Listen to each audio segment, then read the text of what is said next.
Topik firman Tuhan pada pagi hari yang indah ini yaitu hidup anak-anak Tuhan yang sampai kepada panggilan Tuhan.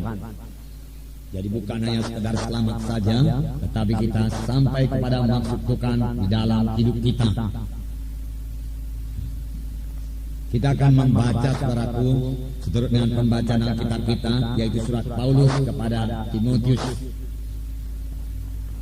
Surat ini ditulis Paulus dari penjara, karena Paulus dipenjarakan karena berita Injil. Memang Paulus dipenjara, tetapi berita Injil tidak bisa dibelenggu. Paulus sendiri berkata, Injil yang kuberitakan tidak akan pernah terbelenggu. Surat ini dikirimkan Paulus supaya Timotius, saudaraku, sampai kepada panggilan Tuhan. Inilah surat penggembalaan yang dikirimkan Paulus kepada Timotius. Timotius harus melayani, harus menggembalakan. Tetapi bukan Timotius saja yang harus melayani. Semua kita juga harus melayani. Karena semua kita ini, saudaraku, adalah anggota tubuh Kristus. Kita mempunyai tempat dalam tubuh Kristus. Oleh sebab itu kita juga mempunyai pelayanan kita masing-masing di dalam tubuh Kristus. Sama sebagaimana anggota tubuh saya ini. Semua anggota tubuh saya ini berguna. Semua anggota tubuh saya ini berfungsi. Barulah saya bisa berfungsi dengan baik. Demikian juga halnya dengan gereja Tuhan. Gereja Tuhan dapat berfungsi dengan baik kalau semua anggota tubuh Kristus atau anggota gereja itu berfungsi dengan baik.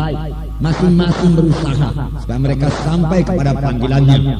Belum sempurna, saudaraku, tetapi saudaraku, tiap-tiap hari dibentuk Tuhan, bertambah hari bertambah sempurna, bertambah hari bertambah dewasa.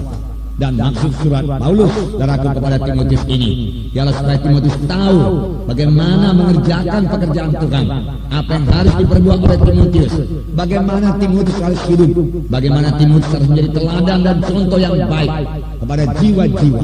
Walaupun Timotius masih muda, saudaraku, Tuhan mau memakai Timotius. Demikian juga kita, saudaraku, walaupun kita masih muda, kita dapat menjadi teladan kepada seluruh sidang jemaat. Nah, kita akan membaca dari 2 Timotius pasal 2, seturut dengan pembacaan Alkitab kita. 2 Timotius pasal 2 ayat 8 sampai 13, kemudian ayat 20 sampai 22. Kita membaca bersama-sama. Ingatlah ini, Yesus Kristus yang telah bangkit dari antara orang mati, yang telah dilahirkan sebagai keturunan Daud, itulah yang kuberitakan dalam Injilku. Karena pemberitaan Injil inilah aku menderita, malah dibelenggu seperti seorang penjahat. Tetapi firman Allah tidak terbelenggu. Karena itu aku sabar menanggung semuanya itu bagi orang pilihan Allah, supaya mereka juga mendapat keselamatan dalam Kristus Yesus dengan kemuliaan yang kekal. Benarlah perkataan ini, jika kita mati dengan Dia, kita pun akan hidup dengan Dia. Jika kita bertekun, kita pun akan memerintah dengan Dia. Jika kita menyangkal Dia, Dia pun akan menyangkal kita. Jika kita tidak setia, Dia tetap setia, karena Dia tidak dapat menyangkal dirinya. Ayat 20. Dalam rumah yang besar bukan hanya terdapat perabot dari emas dan perak, melainkan juga dari kayu dan tanah. Yang pertama dipakai untuk maksud yang mulia, dan yang terakhir untuk maksud yang kurang mulia. Jika seorang menyucikan dirinya dari hal-hal yang jahat, ia akan menjadi perabot rumah untuk maksud yang mulia. Ia dikuduskan, dipandang layak untuk dipakai tuannya, dan disediakan untuk setiap pekerjaan yang mulia.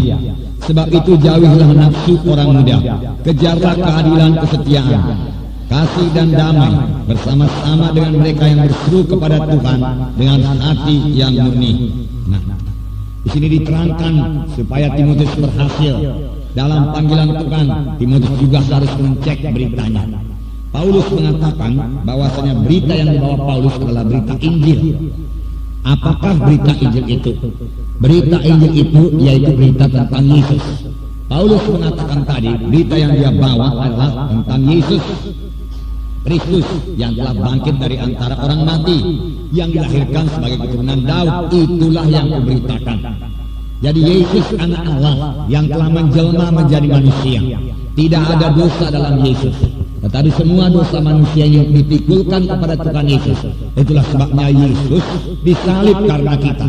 Inilah berita Injil, inilah berita yang disampaikan Paulus, inilah berita yang harus disampaikan oleh Timotius, inilah berita kita juga, yaitu berita-berita tentang Yesus.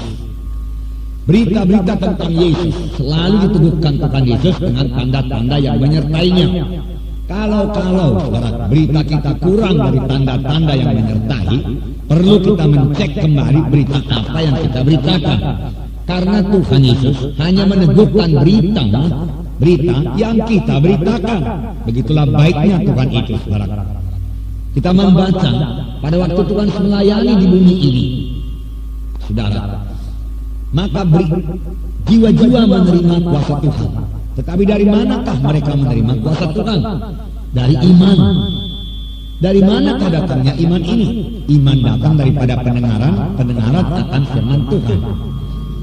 Seorang perempuan yang sakit 12 tahun dalam Markus 5, saudara sudah mengetahui ceritanya. Dia keadaannya makin parah, penyakitnya makin parah, dan dia telah menghabiskan uangnya untuk berobat. Keadaannya sebenarnya sudah tidak ada harapan lagi secara manusiawi. Apakah yang memberikan pertolongan kepadanya? Firman Tuhan mengatakan dia mendengar berita-berita tentang Yesus. Dan berita-berita tentang Tuhan Yesus ini menumbuhkan imannya. Sehingga dia berkata, kalau aku jamah saja jubahnya, aku akan sembuh. Ini tertulis dalam Markus pasal 5. Dalam Markus pasal 1 dikatakan, inilah berita, contoh-contoh berita yang didengarkan oleh perempuan yang sakit 12 tahun ini. Sebab dalam Markus pasal 1 dikatakan mengenai seorang yang berpenyakit kusta. Dia berseru kepada Yesus, Yesus anak Daud, kalau engkau mau, engkau sanggup menyembuhkan aku. Dia tidak bimbang akan kesanggupan Tuhan Yesus. Hanya dia bimbang apakah orang seperti aku ini bisa menerima pertolongan Tuhan.